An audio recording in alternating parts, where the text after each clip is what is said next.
11절까지 읽습니다. 신약성경 요한복음 3장 16절서부터 20절까지 읽습니다. 21절까지 읽겠습니다. 하나님이 세상을 이처럼 사랑하사 독생자를 주셨으니 이는 저를 믿는 자마다 멸망치 않고 영생을 얻게 하려 하심이니라. 하나님이 그 아들을 세상에 보내신 것은 세상을 심판하려 하심이 아니요 저로 말미암아 세상이 구원을 받게 하려 하심이라. 저를 믿는 자는 심판을 받지 아니하는 것이요 믿지 아니하는 자는 하나님의 독생자의 이름을 믿지 아니하므로 벌써 심판을 받은 것이니라. 그 정죄는 이것이니 그 빛이 세상에 왔을 때 사람들이 자기 행위가 악함으로 빛보다 어둠을 더 사랑한 것이니라.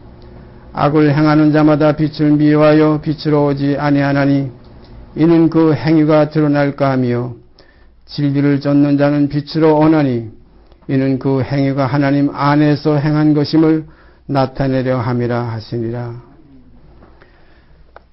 지난주에 이어서 오늘도 진리의 증언이 되는 제목을 가지고 교제를 나누겠습니다. 우리가 요한복음 3장 16절은 정말 성경 가운데서 가장 표면화되고 모든 세상 사람들이 제일 막까지 제가 있습니다. 내 유니온 주일학교나 또는 학위 성경학교 이런 것을 하게 되면 그 믿지 않는 가정에서도 전부 다 그 주일학교나 학위 성경학교에 나가던 애들이 동네 다니면서 하나님이 세상을 이처럼 사랑하사 노래를 부르면서 골목골목 다니는 것을 우리가 가끔 듣습니다. 하나님이 세상을 이처럼 사랑하사. 제가 여기에 이처럼이라는 말에 대해서 아마 여러분과 제가 많은 그 깊은 생각을 해왔을 줄 압니다. 세상을 이처럼은 타인이 그걸 몰라요. 경험한 자만 합니다. 이처럼 사랑했구나. 어떤 사람들은 이처럼을 그냥 그래서 느낌 속에서 이처럼 사랑했구나 하는 사람도 있겠지만은 정말로 멸망치 않고 영생을 얻게 하시려는 그 사랑, 대단한 사랑입니다. 이 사랑을 깨달은 사람들은 이처럼 속에는 그 속에는 많은 감사와 많은 영광과 찬송이 있고 또한 많은 눈물이 있습니다. 하나님이 세상을 이처럼 사랑하사 독생자를 주셔서 죄값은 사망인 그 사망, 그로 말미암아 멸망할 수밖에 없는 저희들, 멸망에 있었던 저희들, 더 깊이 들어가면 죄로 말미암아 이미 죽었던 우리를 살리시기 위해서 독생자를 보내셔서 죄값을 치러주셨어요. 그 값이 피입니다. 가장 세상에 비싼 것이 무엇인가 할 때에 뭐 금이요 다이아몬드요 야단들 하지만은 생명인 피가 제일 비쌉니다. 그 피를 무엇을 주고 바꾸겠어요? 물론 뭐 조금 수혈받고 조금 보충하는 것은 뭐 돈 몇 푼 주면 되지만은 생명의 원천인 그 피의 근본을 우리가 무엇을 주고 바꾸겠느냐? 주님께서도 말씀하셨지만은 우리가 구약에 기록된 대로 생명은 그 피에 있다. 그래서 그 목숨, 그 생명을 지탱하는 피, 이것이 얼마나 소중한지 온 천하를 주고도 바꿀 수 없다. 우리가 한 이틀 전인가 하루 전인가 우리가 사회적으로 많은 사람들의 어떤 그 주목의 대상이 되어왔던 그 연예인 하나가 죽었지요. 겉으로 보기에 참 이쁘게 생겼고 아름다운 모습을 가지고 그렇게 흠없이 정말 사람들에게 흠모의 대상으로 지내왔던 기른종이라는 그 여인이 세상 떠나갔어요. 오늘 아침에도 저 밑에 내려갔다 오다 보니까 오늘 아침에 추운데도 관을 잡고 씻고 나가요. 참 저는 여기서 많이 배웁니다. 그래서 제가 생각하기를 오늘 죽은 사람 꽤 춥겠다 그랬어요. 오늘 죽은 사람 꽤 춥겠다.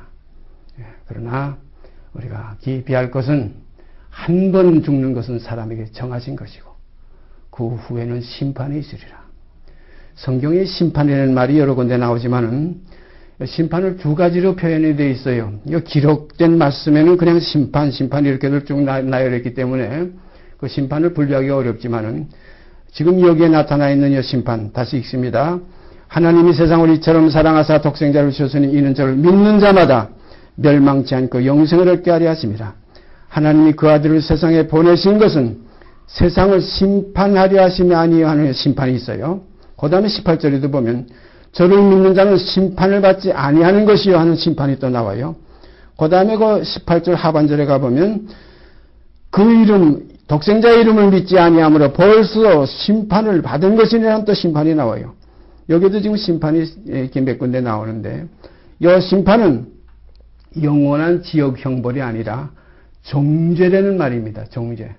이걸 우리가 성경에서 분리해야 됩니다. 제가 가지고 있는 개혁 성경에는 이 심판 옆에는 반드시 그 숫자가 붙어 있어요. 이자가 붙어 있어요.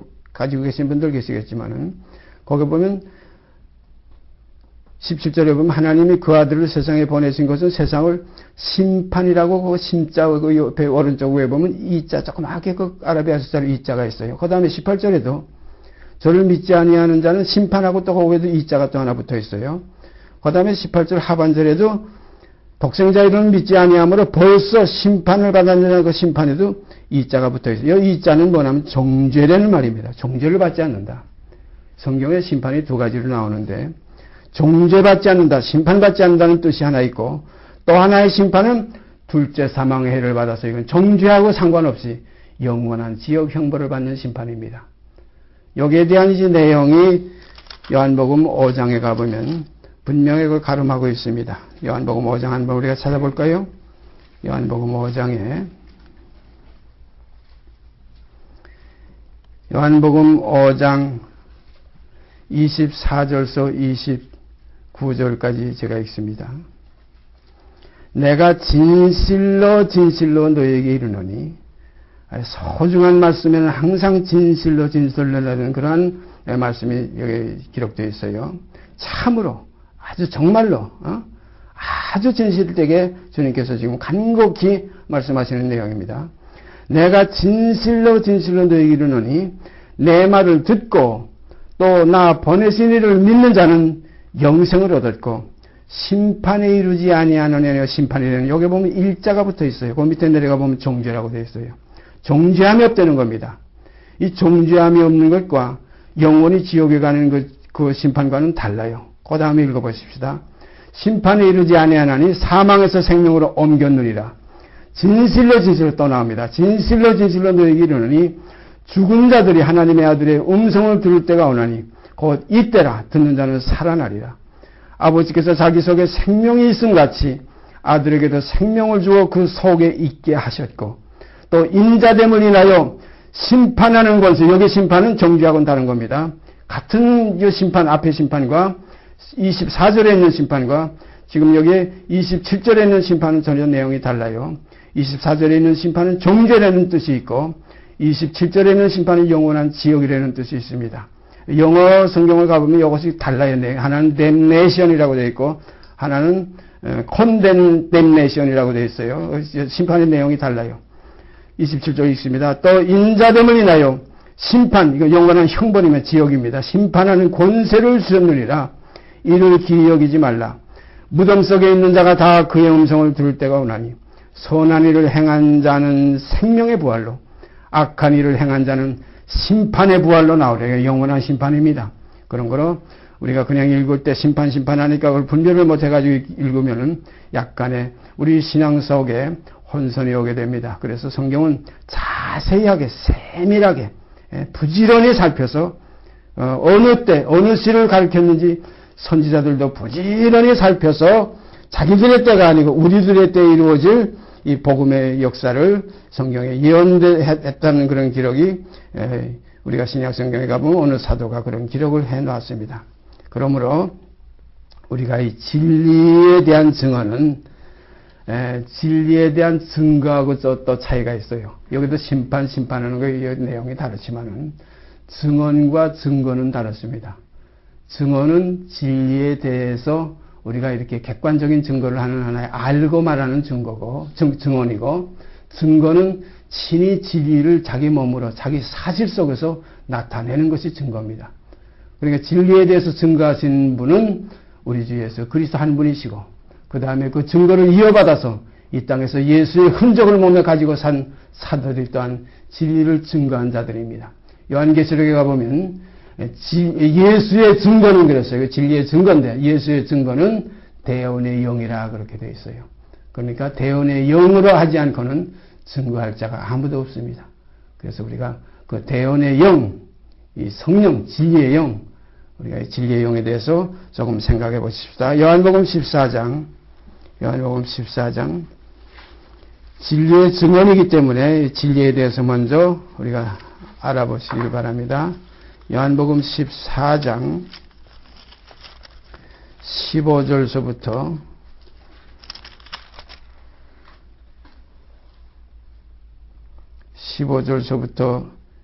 21절까지 제가 읽습니다.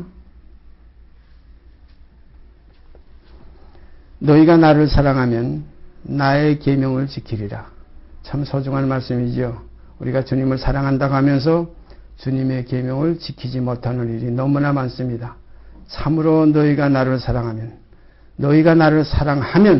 나의 계명을 지키리라. 우리가 세상에서도 그렇잖아요. 사랑하는 사람의 그 말을 우리가 우리가 따라주고 순응해주고 또 지켜주고 하는 약속도 사랑하는 사람과의 그 약속은 아주 정확하지 않습니까? 마찬가지로 너희가 나를 사랑하면, 그리스도께서 너희가 나를 사랑하면 나의 계명을 지키리라. 이게 새 계명입니다. 나의 계명은 내가 너희를 사랑한 것 같이 너희도 서로 사랑하라는 그 사랑의 계명입니다. 이게 마지막 최종적인 하나님의 서역이에요. 하나님의 서원입니다. 뜻입니다.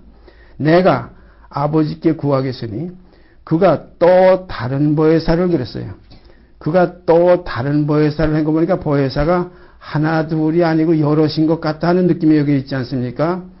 또 다른 보혜사를 너희에게 주사 영원토록 너희와 함께 있게 하시리니 저는 진리의 영이라 그랬어요. 진리의 영이라. 진리의 영은 영원토록 우리와 함께 있을 영입니다. 거기에 예언의 영, 방언의 영, 병 고치는 영, 또 방언의 영, 통역의 영, 영이 여러 가지가 있지만은 여기 보니까 또 다른 보혜사, 어떤 보혜사냐?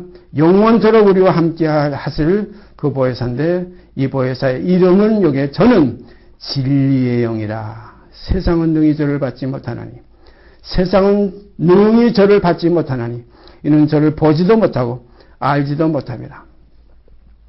그러나 너희는 저를 아나니 저는 너희와 함께 거하시며 또 너희 속에 계시겠습니다. 너희와 함께 거하시며 하니까 지금 함께 계신 그 주님 속에, 주님에게 지금 진리의 영이 계셨어요. 주님은 어떤 하나의 그 부분적인 그 한 영, 두 영으로 오신 것이 아니라 일곱 영으로 오셨다. 어린 그 양에게 일곱 눈이 있으니 이 눈은 온 땅에 보내심을 입은 하나님의 일곱 영이더라 하는 것이 요한계시록에 분명히 나와 있습니다. 그러니까 주님은 일곱 영, 거기에는 통역, 방언, 병 고치는 것, 능력, 가르치는 지혜, 그 다음에 예언하는 예언, 그 다음에 사도의 영이 가장 크다고 사도 바울도 고백한 것을 우리가 조금 이따 찾아보겠습니다. 세상은 능히 저를 받지 못하나니 이는 저를 보지도 못하고 알지도 못함이라. 그러나 너희는 저를 아나니 저는 너희와 함께 거하시며 또 너희 속에 계시겠습니다. 그러니까 이 영은 십자가에 못 박히신 그리스도에게서부터만 흘러내리는 물과 피의 역사 속에 있습니다. 그런 거로 세상에 계실 때 그 나사렛 예수로서 십자가에 못 박히신 그리스도 예수가 이루어지기 전까지의 그 행함에는 많은 사람들이 그에 동참할 수 있었어요. 병 고치고 능력 행하시고 여러 가지 그 참 역사를 이루시는 것에는 표적을 구하고 헬라에는 지혜를 찾는, 거기에서는 나사렛 예수로서 많은 으뜸이 되는 그러한 일들을 하셔서 많은 사람들이 주여 주여 하면 따라다녔지요. 심지어는 그를 세상의 임금으로, 유대인의 임금으로 삼으려고, 왕으로 삼으려고까지 했던 그런 일들이 있었습니다. 그러나 이 진리의 영은 세상은 능히 저를 받지 못하나니 이는 저를 보지도 못하고 알지도 못함이라. 그러니까 우리가 고린도전서에 기록된 대로 유대인은 표적을 구하고 헬라인은 지혜를 찾으나 우리는 십자가에 못 박힌 예수를 전하니 유대인에게는 거리끼는 것이요 이방인에게는 미련한 것이로되 그랬어요. 그러나 십자가에 못 박히신 예수, 거기에서 나오는 그 영, 이제 육이 끝나고 영으로 진리의 영이 거기서 우리에게 지금 부어지는데, 내가 가면 또 다른 보혜사에 가면하는 것이 십자가의 마침입니다. 내가 떠나가는 것이 너에게 유익이라고 그랬어요. 내가 가지 아니하면 보혜사가 너에게 오시지 않는다. 그러니까 이 진리의 영이 가장 소중합니다. 우리가 하나님의 나라로 가는 하나의 힘의 그 근원은 진리의 영에 있습니다. 아무리 방언을 유창하게 하고, 아무리 그 방언이 무슨 뜻인지 방언을 통역을 하고, 또한 뭐 병을 고치는 능력이 있어서 소경을 고치고 안질만을 일으키고 많은 역사를 할지라도 진리의 영이 없으면 하나님 나라 가는 역사가 이루어지지 않습니다. 마치 먹고 같은 하면 곡식을 심었는데 막 뿌리가 잘 내리고 뿌리 잘 내렸다 이렇게 조금만 싹이 날 때 보면 뿌리부터 내리잖아요. 그 다음에 그 싹이 아주 될성 부른 나무는 떡잎부터 알아본다 해가지고 싹이 충실하지 않아요. 또 줄기가 아주 굵게 나오잖아요. 이야, 이 곡식 잘 되겠다. 너무 줄기가 굵어도 문제가 있어요. 제가 전라도 피난내리가 있을 때에 그 대창 내리는 그 곡창지대에 가 있었는데 거기 보면 톳논이라고 있어요. 집하고 이렇게 붙은 논. 집 옆에가 다 논이에요. 붙었는데 집에서 그 뭐 하수 뭐 이런 그 찌꺼기들 자꾸 버리니까 그 집 옆에는 어떻게 무성해지는지 익질 않아. 이건 비어서 나중에 수술을 못해요. 너무나 무성해가지고 결실하질 못해요. 그러니까 모든 요소가 골고루 우리 진리의 영 안에서 이루어지는 우리 구원의 길에도 그와 마찬가지입니다. 그래서 너무 지나쳐도 안 되고 너무 모자라도 안 된다. 성경에도 그런 말씀이 있죠. 부하게도 마옵시고 가난하게도 마옵시고, 부하게 되면은 하나님을 잊어버리게 될까 두렵고 가난하면은 도적질할까 두렵다. 그런 거로 우리의 신앙생활에도 알맞게 그래서 5달란트의 재능을 가진 그런 재능이 있는 자에게 재능을 따라서 5달란트 줬지 1달란트밖에 관리하지 못할 사람에게 5달란트 절대 주시지 않습니다. 재능을 따라서 주십니다. 또 2달란트도 마찬가지예요.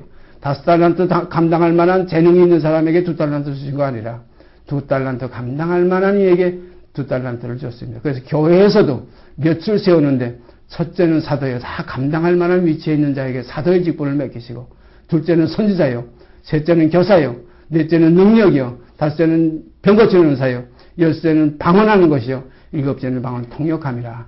조금 이따 우리가 찾아보십시다. 다시 읽습니다. 내가 너희를 고아와 같이 버려두지 아니하고 너희에게로 오리라. 조금 있으면 세상은 다시 나를 보지 못할 터이로되 너희는 나를 보리니, 조금 있으면 세상은 다시 나를 보지 못할 터이로되, 나사렛 예수는 인자는 죽기 때문에 그 겉으로 보는 예수는 보지 못하지만 너희는 나를 보리니, 영으로서 그리스도 영이 우리 속에 임재해 오시기 때문에 너희는 나를 보리니, 이는 내가 살았고 너희도 살겠습니다. 이는 내가 살았고 너희도 살겠습니다. 이거 참 중요한 말씀입니다. 이것이 부활의 자녀들이에요. 너희가 그리스도와 함께 다시 살리심을 받았으면 위의 것을 찾으라 하는 그 참 아름다운 말씀이죠. 다시 살리심을 받은 사람들이 다시 사신 예수를 볼 수 있지, 다시 살리심을 받지 못하면은 다시 사신 예수를 우리가 볼 수가 없습니다. 그래서 여기 주님께서 그런 내용 가지고서 말씀하신 거예요. 조금 있으면 세상은 다시 나를 보지 못할 터이로되 너희는 나를 보리니, 이는 내가 살았고 너희도 살겠습니다. 그날에는, 그래서 그날에는 내가 아버지 안에 너희가 내 안에, 내가 너희 안에 있는 것을 너희가 알리라. 그날에는, 이건 영의 세계입니다. 이제는 육체로는 죽임을 당하시고 영으로는 살리심을 받으셨어요. 그러니까 다시 살리심을 받은 사람들은 이제는 육신에 있지 않고 영에 있다는 말씀, 이것 때문에 주님과 이제는 교통이 있게 됩니다. 그래서 주와 합하는 자는 한 영이니라 하는 말씀 성취되는 줄 압니다. 그날이 여러분과 제게 오늘 이 날이 되기를 바랍니다. 그날에는 내가 아버지 안에, 너희가 내 안에, 내가 너희 안에 있는 것을 너희가 알리라. 내가 아버지 안에, 그리고 너희가 내 안에, 내가 너희 안에 하면 이게 합쳐서 하나가 되는 거 아닙니까? 내가 내 안에, 내가 너희 안에 꼭 이렇게 참 이쪽 저쪽 분간하지 않으시고 하나로 아버지와 내가 하나인 것 같이 저희도 다 하나가 되게 하옵소서 하는 주님의 기도의 말씀이 여기에도 연관이 된 말씀입니다. 그 다음에 21절 보십시다. 나의 계명을 가지고 지키는 자라야 나를 사랑하는 자니, 나의 계명을 가지고 지키는 자라야 나를 사랑하는 자니, 나를 사랑하는 자는 내 아버지께 사랑을 받을 것이요 나도 그를 사랑하여 그에게 나를 나타내리라. 나의 계명을 가지고 지키는 자라야. 지킨다는 건 행위인데 행위를 우리는 또 다른 표현으로 행실이라고 합니다. 열매, 행하는 열매입니다. 이 행실은 영생에 이르는 열매, 이것이 없으면 곳간에 들어갈 수 없다. 그래서 우리가 야고보서에는 그 행함이 없는 믿음은 아무 소용없는 믿음이다. 그건 죽은 믿음이다. 마치 이것은 영혼이 없는 몸과 같다. 영혼이 없는 몸이 죽은 것과 같이 행함이 없는 믿음은 그 자체가 죽은 것이다. 그래서 우리가 행실, 그 열매, 그래서 영생에 이르는 열매를 우리는 얻었다. 이것이 새 계명입니다. 서로 사랑하는 거예요. 이게 아까 처음에 읽었던 진리의 영에 대해서 우리가 생각해 보십시다. 진리의 영은 또 다른 도에서 그랬는데 어떤 영인지 다시 한번 살펴보십시다. 스가랴서 구약에 올라가면 구약에서부터 그런 내용들이 이제 비춰지기 시작했어요. 스가랴서 3장, 좋은 예언서입니다. 스가랴 선지자를 통해서 아름다운 영광의 비전을 하나님께서 거기에 비춰주셨습니다. 스가랴서 구약성경 제일 끝에서 세 번째입니다. 말라기 이후에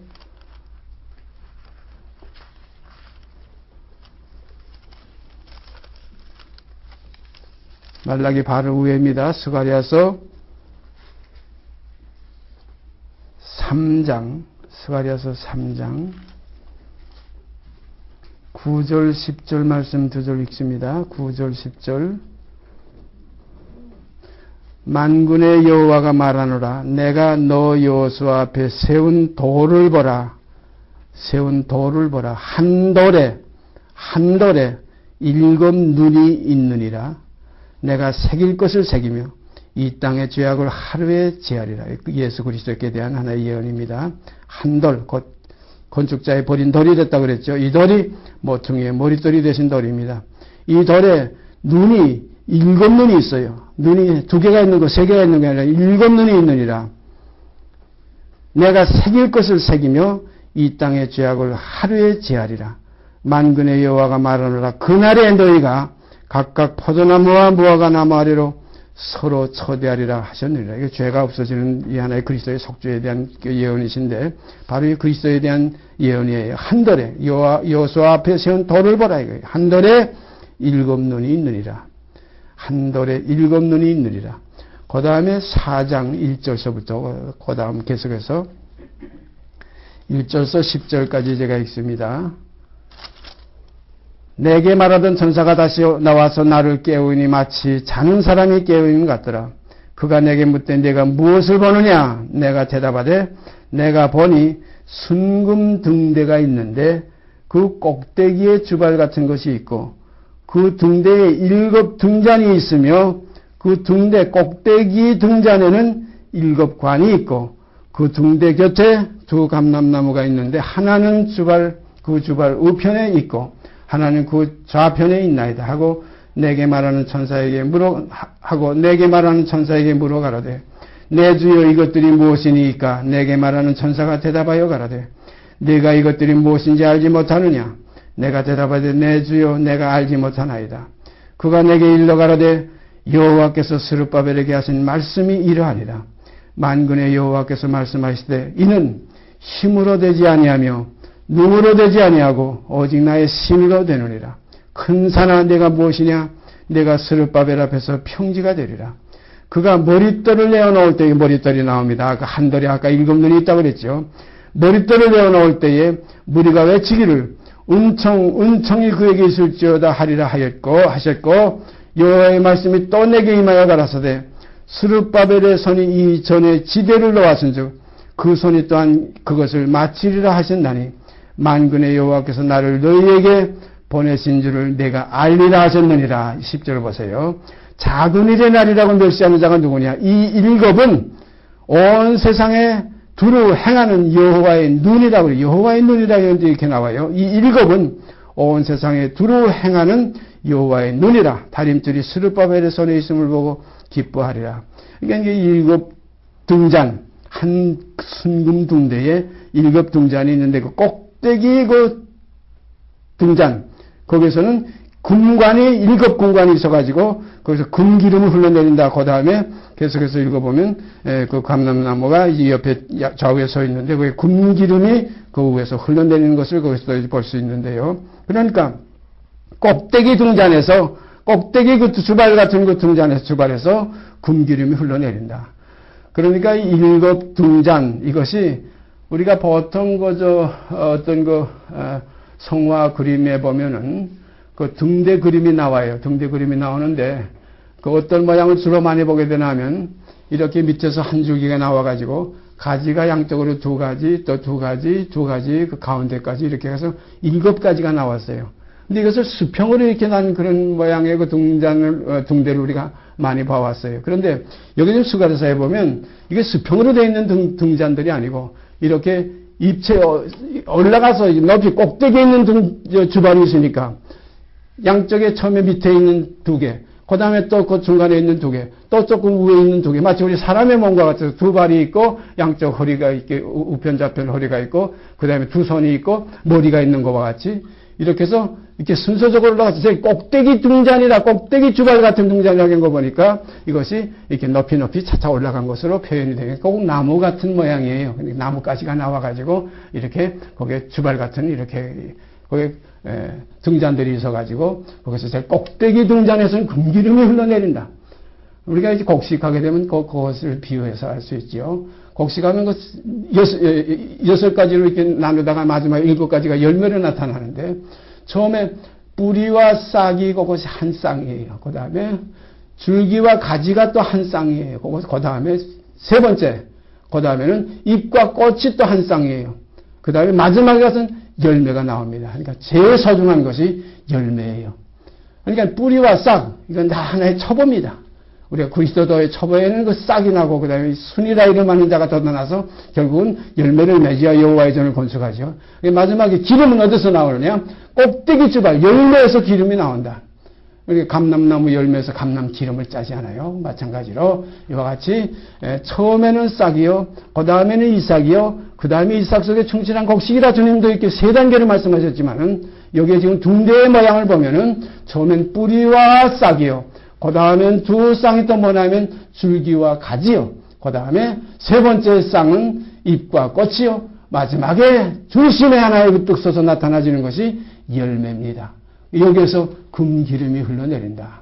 이렇게 해서 7 등잔, 이것은 하나님의 7 눈이라, 여호와의 7 눈이라, 또 한 돌에 7 눈이 있다. 이 눈은 온 땅에 보내심을 입은 하나님의 7 영이라는 말씀 우리가 찾아보십시다. 그 다음에 요한계시록 1장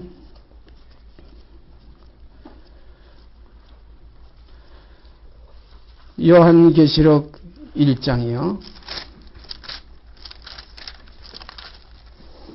5절 말씀 제가 읽습니다.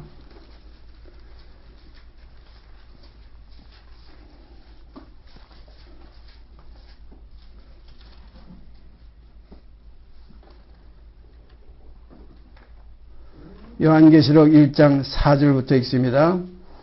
요한은 아시아에 있는 7 교회에 편지하노니 이제도 계시고 전에도 계시고 장차 오실 이와 그 보좌 앞에 7 영과 그랬어요. 여기도 7 영이 나옵니다. 그 보좌 앞에 7 영, 이것이 등대입니다.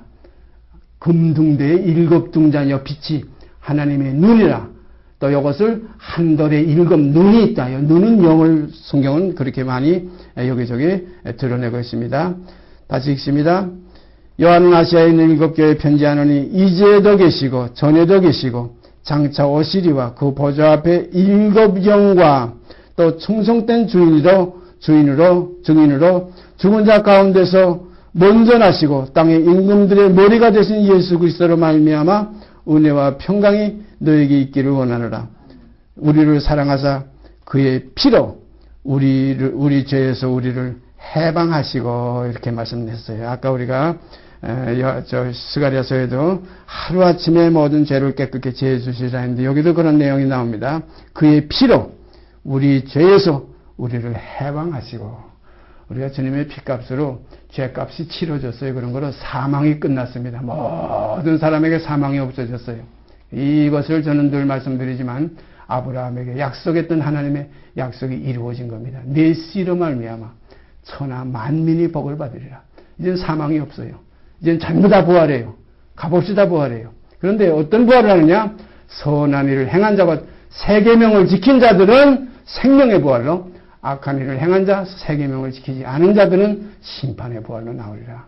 이것이 마지막 둘째 사망의 해를 받는 자들이 있고, 그 둘째 사망 해를 받지 않고, 다시 말씀드리면 멸망치 않고 영생을 얻는 하나님의 자녀들이 있음을 말씀하고 계십니다. 그 다음에 3장, 요한계시록 3장 1절이요.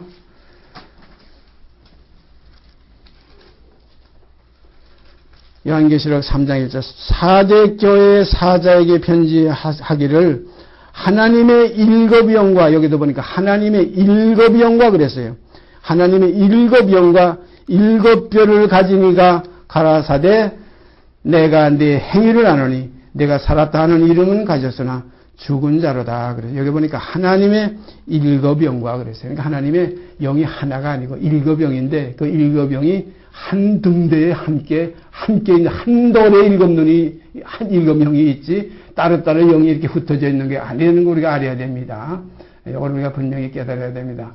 그 일곱 영이 따로따로 역사하는 영이 아니고 마지막 또 다른 모해사를 보낼 이 영은 진리의 영인데 이 영은 너희와 영원히 함께할 영이다. 영원히 함께할 영이 알곡의 영입니다. 그런 거로 뿌리와 싹의 영도 아니고 그 다음에 줄기와 가지의 영도 아니고 잎과 꽃의 영도 아니고 열매의 영. 그래서 성경은 영생에 이르는 열매가 우리에게 이제 이루어지는 겁니다. 그래서 썩지 아니할 씨를 우리에게 주셨고 구원함에 이르는 거룩함에 이르는 열매를 우리에게 주셨다. 그래서 씨와 열매 참 소중한 겁니다. 그 다음에 4장 5절이요. 요한계시록 4장 5절 말씀. 보좌로부터 번개와 음성과 내성이 나고 보좌로부터 번개와 음성과 내성이 나고 보좌 앞에 일곱 등불 켠 것이 있으니 이는 하나님의 일곱 영이라. 여기도 분명히 보좌 앞에 일곱 등불 켠 것이 있으니 이거 등대 아닙니까? 순금등대 아까 스가랴서 예고한 것 같이 보좌 앞에 일곱 등불 켠 것이 있으니 이 등대가 있으니 이는 하나님의 일곱 영이라. 하나님의 일곱 영이라. 그래서 저는 이것을 좀 쉽게 깨닫고 생각해 봤어요. 등대하게 되면 등대와 등잔을 어떻게 구분하면 좋나 하면 등대는 성신, 옛날에 구역에는 전부 성령을 성신 그렇게 번역이 되어 있었어요. 그건 성신이고 등대는 성신이고 등잔은 성령이라. 그래서 성신의 일곱 영으로 역사하는 하나님의 그 신 속에는 일곱 영, 곧 일곱 하나님의 눈으로 이 온 땅을 살피고 모든 것을 다스리신다. 그런데 그 마지막 결론의 영은 진리의 영이라. 꼭대기 있는 등잔에서 기름이 흘러내린다. 그런 거로 우리 여러분 물론 방언도 중요하고 방언 통역하는 은사도 좋고 그 다음에 병 고치는 은사 참 사람들에게 참 흠모의 대상이지요. 그 다음에 능력 행하는 거 더 큰 흠모의 대상이지요. 또 지혜로 가르치는 이 교사, 이거 참 아름다운 하나의 그 교사 중에 목사님 무슨 선생님이 이거 다 들어가 있지. 목사가 원래는 목사라는 번역이 없어요. 목자입니다. 가르치는, 인도하고 가르치는 거예요. 그 다음에 거기 올라가면 예언의 영, 선지자의 영입니다. 그 다음에 더 올라가면 사도의 영이에요. 자, 여기도 보니까 분명히 보좌 앞에 일곱 등불 켠 것이 있으니 이는 하나님의 일곱 영이라. 보좌 앞에 수정과 같은 유리바다가 있고 보좌 가운데와 보좌 주위에 네 생물이 있는데 앞뒤에 눈이 가득하더라. 이런 표현이 있어요. 여기 보면 앞뒤에 눈이 가득하다니까 일곱 영하고 또 달라요. 앞뒤에 눈이 가득하다니까 하나님의 역사는 뭔가 영으로 되고 힘으로 안 되고 눈으로도 안 되고 하나님의 신으로 되느니라 하는 말씀 우리가 마음속에 새기시기를 바랍니다. 그 다음에 마지막으로 5장에 가서 한 장 더 넘어가서 요한계시록 5장 6절 말씀 보십시다. 여기는 분명히 그것을 이제 말씀하고 계세요. 6절이요. 내가 또 보니 보좌와 네 생물과 장로들 사이에 어린 양이 섰는데 일찍 죽임을 당한 것 같더라. 일곱 뿔과 일곱 눈이 있으니 여기에 나오죠. 일곱 눈이 있으니 이 눈은 온 땅에 보내심을 입은 하나님의 일곱 영이더라 그랬어요. 이 눈은 어린 양에게 일곱 뿔이 있고 일곱 눈이 있는데 이 눈은 온 땅에 보내심을 입은 하나님의 일곱 영이더라. 그러니까 이 일곱 영 중에 제일 소중한 영, 제일 귀한 영이 이것이 진리의 영입니다. 진리의 영이에요. 여기에 대해서 고린도전서 12장에 가면 그 내용이 밝히 분별되어 나옵니다. 고린도전서 12장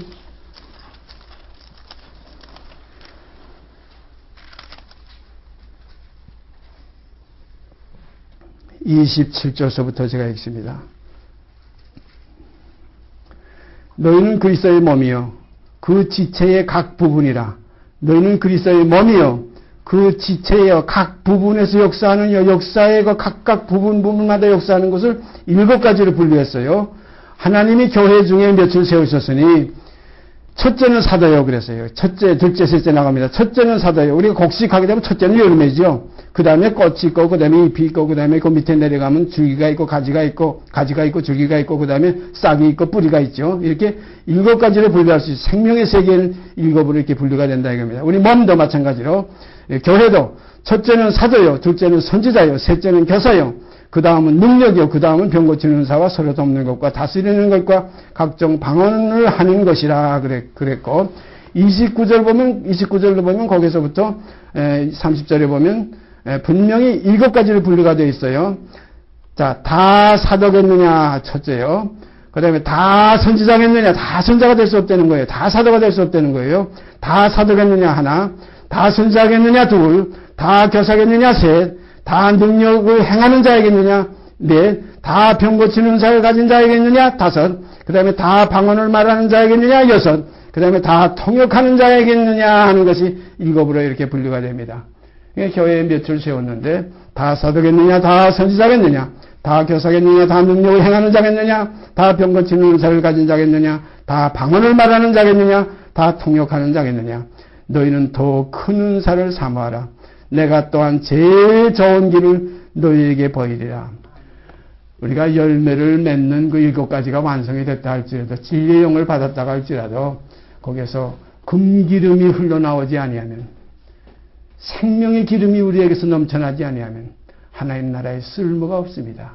하나님 나라는 알곡하게 머금고 기름을 짤 수 있는, 우리가 가평에서 깨를 금년에 조금 심었는데 거름을 좀 잘했더니 깨알들이 충실해요. 이거 기름을 짜봐야 되겠지만, 재작년인가 심었던 것은 어떻게 좀 부실하게 돼가지고 이렇게 뚝쟁이들이 많았는데, 충실한 알곡, 충실한 곡식. 그래서 그 충실한 곡식을 우리는 씨라 그래요. 씨로 삼을 수 있는, 씨로 될 수 있는 그런 어린 양이 어디로 인다든지 따라가는 자며, 그 입에 거짓말이 없고 흠이 없는 자가 곧 충실한 거예요. 정결한 처녀, 그냥 대로 된 처녀가 아니라 정결한 처녀로 한 남편인 그리스도께 중매될 수 있는, 흠이나 티나 주름 잡힘이 없는 이러한 사람들이 되어지는 것이 아버지의 뜻입니다. 이런 깨끗하고 정결한 신부를 찾으시려고 주님 다시 오시는 거예요. 짝을 찾으시려고 다시 재림하시는 거예요. 생명을 주셨고, 생명으로 말미암아 이제 그리스도 안에서 성장하는 장성하는 그 딸들이 하나님의 그 어린 양의 신부가 될 자격자가 되기 위한 그 교회가 이 땅에서 정말로 아름답고 곱게 양육되기를 바라는 겁니다. 이 교회는 땅에서 있어서는 안 돼요. 위에 있는 예루살렘, 땅의 것을 생각지 아니해야 돼요. 땅의 것을 잊어버려야 돼요. 위의 것만 생각하고 위의 것만 찾는 생명 속에서 이런 아름다운 모습이 이루어질 줄 믿습니다. 그래서 지금 있는 예루살렘, 시내산으로 쫓아온 그런 모세를 따라 나온 계명이 있는, 율법이 있고 육 있는 교회가 아니라 이제는 그리스도로 말미암는 은혜와 진리가 충만해서 내가 세상에 속하지 아니한 같이 아버지여 저희도 세상에 속하지 아니하였사옵나이다 하는, 세상에 속하지 아니한 그리스도인들이 되어지기를 바랍니다. 이것이 진리의 증언이에요. 이 진리의 증언은 바로 이겁니다. 육에 있지 않고 영에 있는 것이고, 어둠에 있지 않고 빛에 있는 것이고, 썩을 것으로 심어버리고 썩지 아니할 것으로 다시 살아나는 이 생명이 욕된 것으로서 신고 영광스러운 것으로 다시 나오는 새로운 피조물이라. 그래서 이전 것은 다 지나갔으니 보라 새 것이 되었도다. 그래서 이제는 새 생명 가운데서 행하게 하려 하시는 아버지의 뜻이 여러분과 제 속에서 성취되기를 바랍니다. 이 속에서 평화가 넘치고 이러한 사실 속에서 감사의 찬미가 올라오고 이러한 사실 속에서 하늘과 나의 사이에 거룩한 이 땅 사이에 사다리가 놓여서 오르락내리락 할 수 있다. 오르락내리락 하는 것이 그 은혜예요. 오르기만 하는 게 아니라 오르락내리락 하면서 사도 바울이 그 사실을 자기에게서 확인하고 뭐라고 그랬어요? 내가 내 스스로 개인적인 생각으로는 몸을 떠나서 주와 함께 영원히 구하기를 바라지만은 그러나 내가 여기에 있는 것이 너희에게는 유익이라. 중간 역할을 하기 때문에 중매꾼이에요. 그래서 중매꾼이 있어야 제대로 혼인이 성사되지. 중매꾼이 없는 혼인 성사는 이건 뭔가 문제가 있어요. 요즘 많이 연애들 하기 때문에 가정 파탈이 얼마나 심합니까?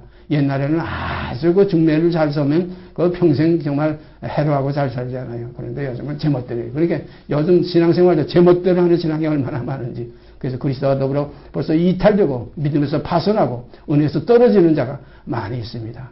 우리가 진실한 성령의 이끌림을 받아서 성령의 인도하심을 받아서 성령으로 하지 않고는 주시할 자가 없느냐라는 주여 부를 때 주님은 오냐 하는 짝이 이루어지는 겁니다. 성령으로 주와 하나가 되시기를 바랍니다. 그래서 성령이 하나 되게 하시는 것을 힘써 지키라. 성령이 하나 되게 하시는 이러한 아름다운 교회가 이 땅에 우리 몸 가운데서 우리 지체들 가운데서 성취되기를 간절히 소원합니다. 기도드립시다. 오늘 이 시간도 진리를 증거하는 데는 미약하지만 진리의 증언을 아는 데까지 같이 나눌 수 있게 하신 아버지 감사합니다. 우리 아는 것을 말하고 본 것을 증거하는 하신 말씀 그대로 아는 것으로 교제할 수 있게 하신 아버지께 감사드립니다. 그러나 이 사실을 남에게 전하고 도리어 내 자신이 버림이 될까 두려운 마음이 많이 있습니다. 아버지 원하옵게는 이 복음에 함께 참여할 수 있도록 긍휼을 베풀어 주셔서 아버지께 영광이 되고 우리 주 예수 그리스도 안에서 있는 모든 형제자매들 속에 평화가 넘치는 역사가 이 땅에 이루어지게 하여 주시옵소서. 이 모든 말씀 우리 주 예수 그리스도를 받들어 감사하며 기도드리옵나이다. 아멘. 하늘에 계신 우리 아버지여, 이름이 거룩히 여김을 받으시오며 나라의 마옵시며 뜻이 하늘에서 이룬 것 같이 땅에서 이루어지이다. 오늘날 우리에게 일용할 양식을 주옵시고 우리가 우리에게 죄진 자를 사하여 준 것 같이 우리의 죄를 사하여 주옵시고 우리를 시험에 들게 하지 마옵시고 다만 악에서 구하옵소서. 나라와 권세와 영광이 아버지께 영원히 있사옵나이다. 아멘.